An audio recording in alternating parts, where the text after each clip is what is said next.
welcome to SouFLoTV again, everybody. It's your host with the most. So this one right here, recently USA Today printed an article, right? And the article was titled this: South Africa is calling, I gotta go. South Florida sees a boom in birth tourism. South Florida sees a boom in birth tourism. We're talking about March 2019, when we're looking at a lot of people being deported from the USA. There are parts in the USA that are actually seeing a boom in birth tourism. You know, Donkey said that we're on a level. So I'm going to tell you who's benefiting from this birth tourism and exactly how it's done. Or for those of you who don't know what it is, what exactly is birth tourism? Alright, so this says that SouFLana Mokerova, you can tell by the name already, SouFLana Mokerova, 25 years old, and her husband went all out, renting an apartment with a sweeping view. She relished the tropical vibe, filling her Instagram account with selfies backed by palm trees and ocean vistas. She's 25, her husband is 54, a businessman, a successful businessman from Russia. She is about to give birth. She is not a US citizen, but she is giving birth in the United States of America. Are you doing the math here? Okay, so the story says every year hundreds of pregnant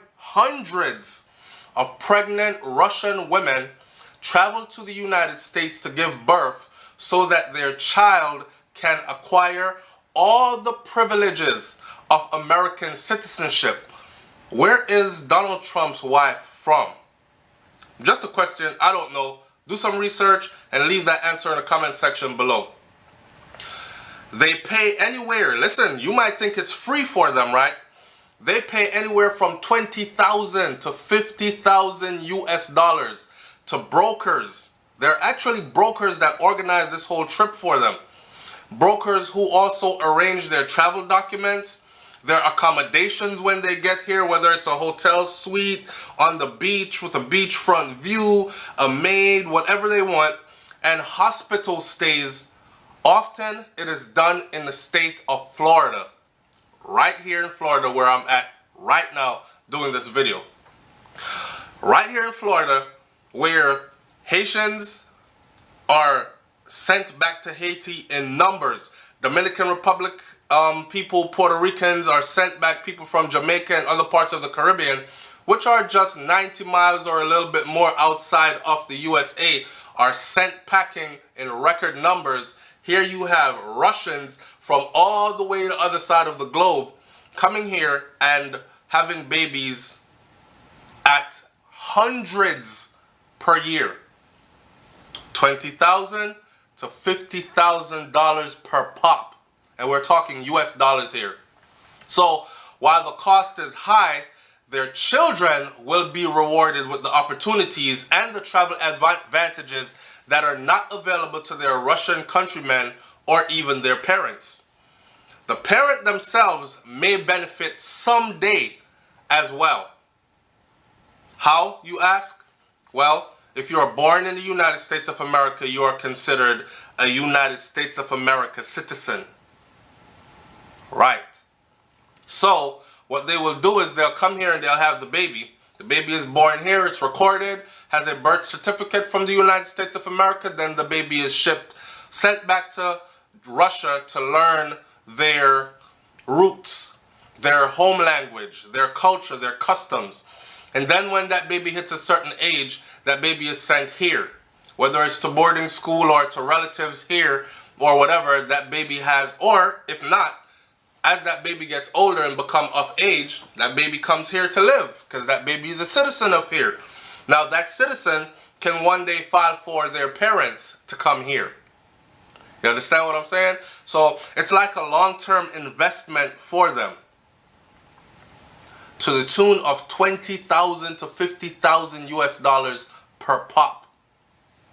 Now I was watching a video, I think it's on Netflix, it's called Border Control or Border Patrol, and There were women that were stopped at the border and were not allowed to enter the country, were sent back on the next plane, packing without even leaving the airport because they were too far into their pregnancy and they were entering the US or trying to enter the US, claiming that they were just coming on a 2-week vacation, and the officials at the border, at the immigrations said, nope, you might have the baby here and we don't want that. Bye. But what I did notice was they did ask, where are your doctor papers? Are you coming here to have a baby?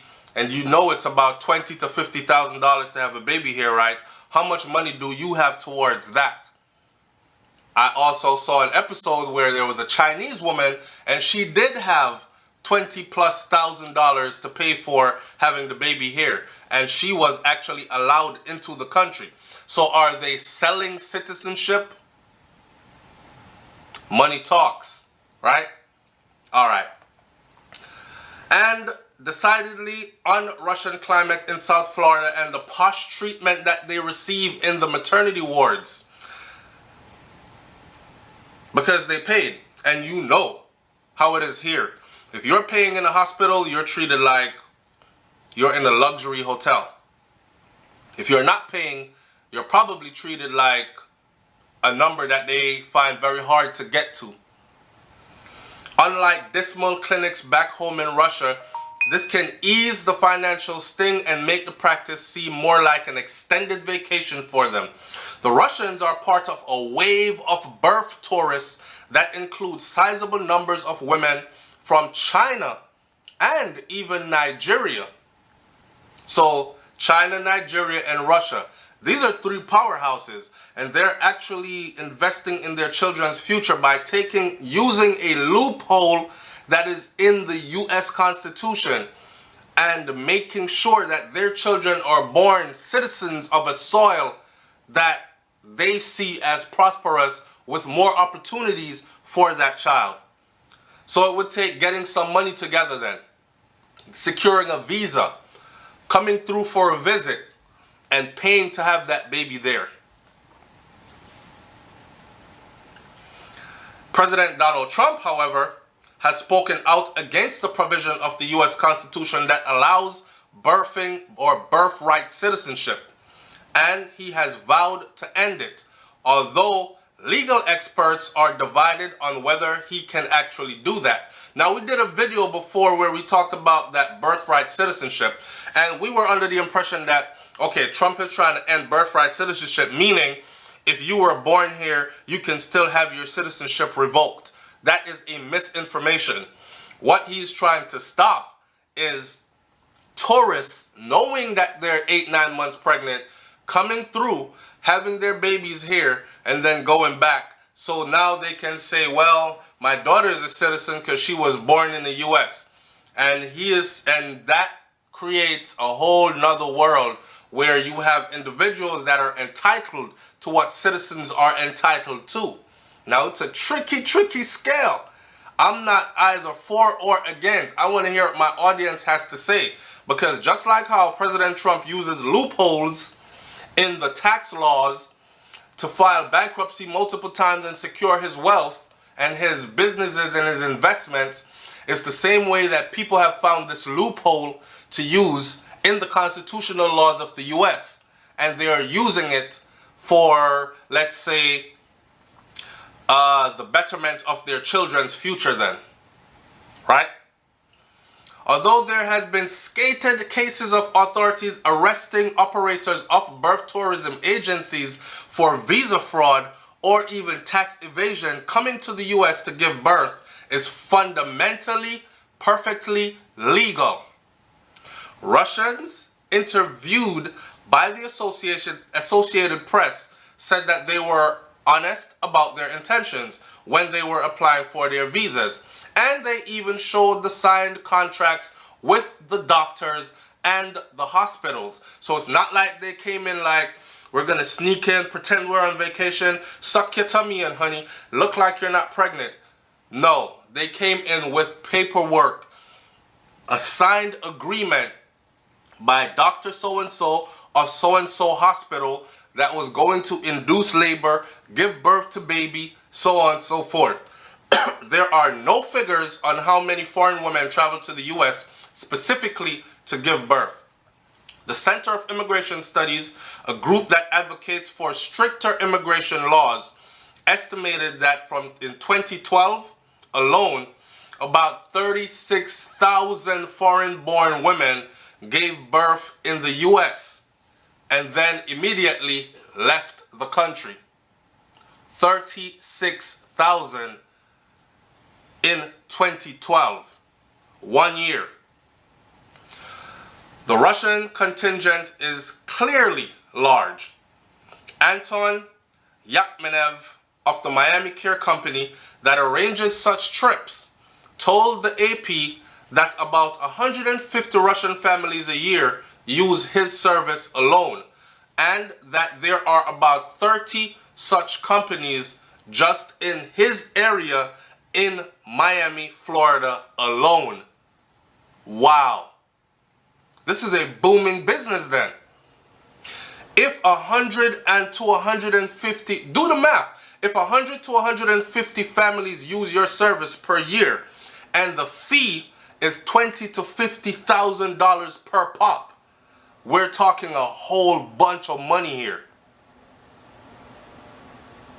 And it must be a thriving business because he's saying there are about 30 agencies just like his, just in his part of Miami, Florida alone. South Florida is popular among Russians, not only for its tropical weather, but also because of the large Russian-speaking population that is there. Sunny Isles Beach, a city just north of Miami, is even nicknamed Little Moscow. You know how like you have Little Haiti, you got Little Moscow. Right now I think Fort Lauderdale is starting to turn into Little Jamaica. But it has not officially been named, or any part of it has not officially been named Little Jamaica yet. But we do have a section of Miami that is called Little Haiti. We do have a section of Miami that's called Little Cuba. And now we have a section of Miami that's called Little Moscow. And I'm sure there'll be a Chinatown somewhere sometime soon. With $30,000, we would not be able to buy an apartment for our child or do anything, really. But we could give her freedom. That's actually really cool, said Olga Zemlyana, who gave birth to a daughter in December and was staying in South Florida until her child got a U.S. passport. An American passport confers many advantages. Once the child turns 21, he or she can apply for green card immigration status for their parents. You see what I'm saying? A U.S. passport also gives the holder more travel opportunities than a Russian passport. Americans can make short-term trips to more than 180 countries without a visa, while Russians can go visa-free only to about 80. So with the American passport, you have access to 100 countries more where no visa is required. Some Russians fear that travel opportunities could diminish as tensions grow between Moscow and the West, or that Russia might even revert to more stricter Soviet-era rules for leaving the country. Seeing the conflict growing makes people want to take precautions because the country might very well soon close its borders, is what people are saying. And these people are planning ahead for their children's future. And if that happens, one would at least have a passport for a different country and would be able to leave, said Ilya Zeklulev, a journalist for a Latvia-based Russian website Meduza, and is sharply critical of the Kremlin. Last year, Zegulev sold 2 cars to finance a trip to California for him and his wife so she could give birth to their son. Trump denounced birthright citizenship before the U.S. midterm election amid a ramped-up rhetoric on his hardline immigration policies. The presidential the president generally focuses his ire on the US-Mexico border. See, that's what I was saying. There's a bit of a racism thing going on here, is why I said that in the beginning, because his eyes are generally focused on the US-Mexico border, and people of melanated people then are kicked out of the country at record numbers, while Europeans are welcomed in, as long as they have this money to pay to get their services done. But last fall he mentioned that he was considering executive action to revoke citizenship for babies born to non-US citizens on American soil. No executive action has been taken. It was all big talk, no action. The American Civil Liberties Union, other legal groups, and even former House Speaker Paul Ryan, typically a supporter of Trump's proposal, said that that practice couldn't be ended with an order. But others, like the Center of Immigration Studies, which advocate for less immigration, said the practice is very harmful, actually. We should definitely do something we can to end it, because it makes a mockery of citizenship, said Mark Krikorian, Executive Director of the Center for Immigration Studies. Vladimir Zhirinovsky, an outspoken Russian lawmaker, said that the country cannot forbid women from leaving to give birth abroad, and many of them also travel to other countries like Germany and Israel.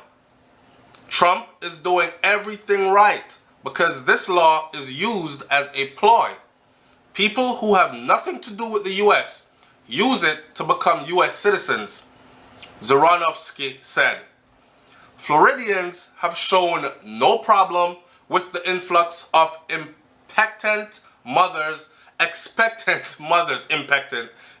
Floridians have shown no problem with the influx of expectant mothers from Russia. In other words, they're saying that Floridians really don't care. Well, guess what? Floridians are busy, man. Floridians are busy going to work every day, paying their bills, cost of living's getting higher. People are just trying to live their lives. They're not really concerned about who's coming in to have babies, really, if you ask me.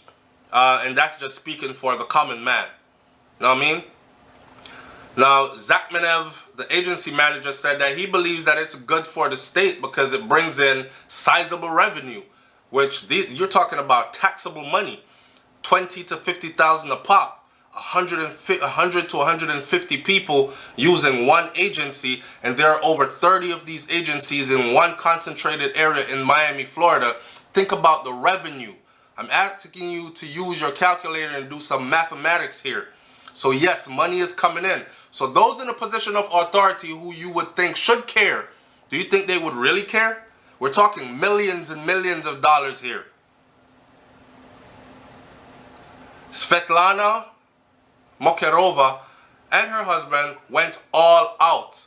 They rented an apartment. That's a 25-year-old, the 52 or 53-year-old husband, businessman. They went all out. They rented an apartment with a sweeping view. She relishes the tropical vibe, filling her Instagram account with selfies backed by palm trees and ocean vistas. We did not have a very clear understanding about all the benefits of a US passport, she said. We just knew that it was something awesome, she said. She gave birth to a daughter after she was interviewed. So, in contrast to the few amputees of a Russian clinic, she said she was impressed with an American nurse who gave her choices from a menu for her meals. And then, when she said they had chocolate cake for dessert, I realized I was in paradise. She even enjoyed how nurses referred to patients as mummies, as opposed to Rozencitsa, or birth giver, is what the unpleasant word is what they use in Russia in the birthing clinics. Ooh, can you imagine giving birth and you're being called a birth giver and not a mommy? It sounds a bit rough, but anyways, Zemliania said that she was able to work remotely during her stay via the internet, as were the husbands of other women, keeping their income flowing. Yakmenev said his agency doesn't allow any of the costs to be paid by insurance. It is all covered by cash. Most of the families his agency serves have monthly incomes of about 300,000 rubles, which averages to about 4,000 to 4,500 US dollars per month. Wow. And guess what? If you're making 4,000 to 4,500 US dollars per month, middling by US standards, this is nearly 10 times the average Russian salary. So you are wealthy in Russia with 4,000, 4,500 US per month. And these are the people that are able to come here and have babies and pay for it. Now, if you're making $4,000 to $4,500 a month and you are able to pay $20,000 to $50,000 for this one trip, then you must know that somebody had to pucker up and squeeze tightly in order to save this money. Yakmenev said he expects that birth tourism among Russians will only grow bigger. Business declined in 2015 when the ruble lost about half of its value, which is the money. But now we are coming back to the good numbers for 2013 and 2014 here in 2019. In 2013 and 2014, their numbers were soaring as far as the value for the rubles goes, and right now it is back to where it used to be. Leave your comment in the comment section below. Tell me what you think about this one. Do you agree or disagree? Should it be legal? Should they do something about it to make it illegal or no longer able to do? Like, women should not be able to fly in, give birth, have a U.S. citizen, wait around, get a U.S. passport, and then leave as if it's a vacation? Or do you think that it's a loophole, it's always been there, exploit it, just like how the rich find loopholes in the laws to exploit, to protect their finances?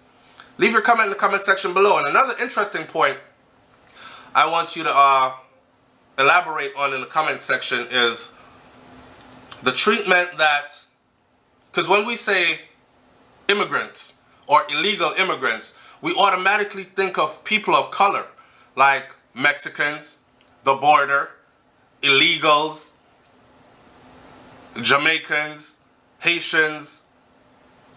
We don't ever think of Germans, Russians, British. What do you think about that? See you in the next video. I'm out. Peace.